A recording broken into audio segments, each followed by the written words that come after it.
الحمد لله نحمده ونصلي على رسوله الكريم.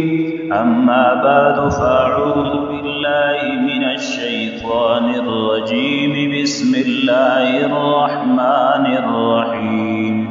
سبحانك لا علم لنا إلا ما علمتنا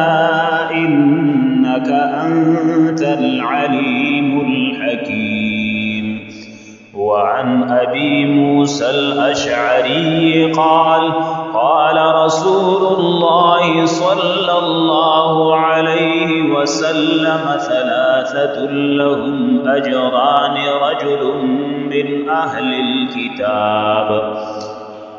أهل الكتاب آمن بنبيه وآمن بمحمد، والعبد المملوك إذا أدى حق الله وحق مواليه،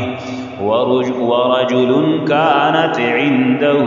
أمة يطأها فأدبها فأحسن تأديبها،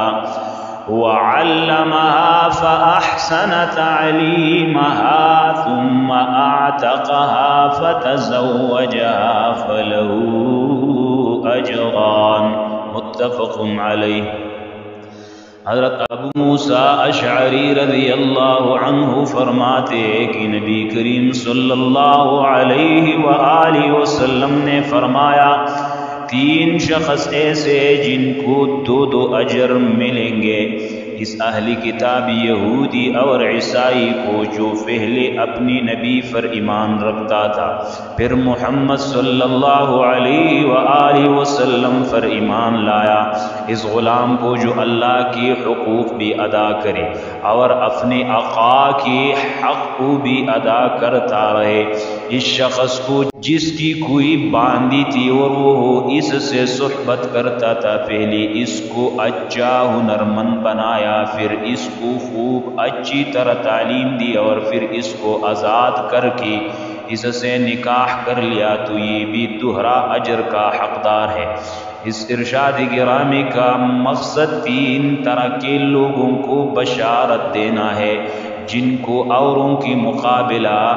پر نیک عمل کا دوہرا اجر ملتا ہے. ان میں پہلے قسم کے لوگ وہ اہل کتاب یہودی اور عیسائی ہے جو پہلے تو اپنے دین میں تھے اور پھر دعوت اسلام پا کر حلقہ بگوش اسلام ہو گئی.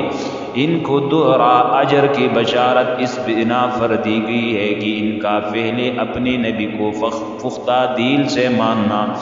اس نبی کی لائی ہوئی کتاب و شریعت پر عمل کرنا،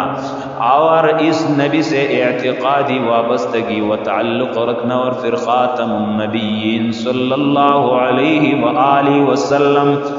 کہ رسالت و نبوت اور اللہ کے آخری دین اسلام کی دعوت پا کر صدق دل سے اس کا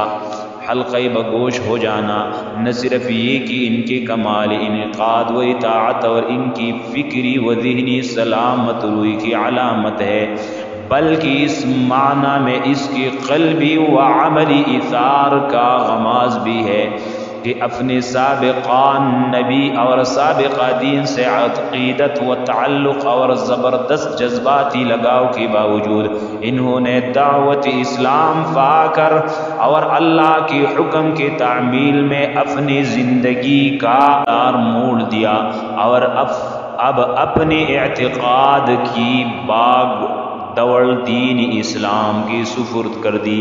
جب تک ان کے سامنے اسلام کی دعوت نہیں آئی تھی، وہ اپنی دین ہی کو اللہ کا دین سمجھ کر اس کے خلق بگوش رہے، اور جب اسلام کی دعوت اس کے سامنے آئی تو انہوں نے اس کو اللہ کا آخری دین جان کر اپنے پچھلی دین کو چھوڑنے میں کسی زد ہٹ درمی اور تعصب سے کام نہیں لیا، بلکہ فطرت سلیم کی آواز پر لبیک کہہ کر محمد عربی صلی اللہ علیہ وآلہ وسلم کی غلاموں میں شامل ہو گئی. لہذا اللہ تعالیٰ نے خصوصی انعام کے طور پر ان کو ہر نیک عمل پر دوہرا اجر کا مستحق قرار دیا. ایک اجر تو اپنے فعل نبی پر ایمان رکھنے کی، دوسرا اجر پیغمبر آخر الزمان صلی اللہ علیہ وسلم پر ایمان لانے کا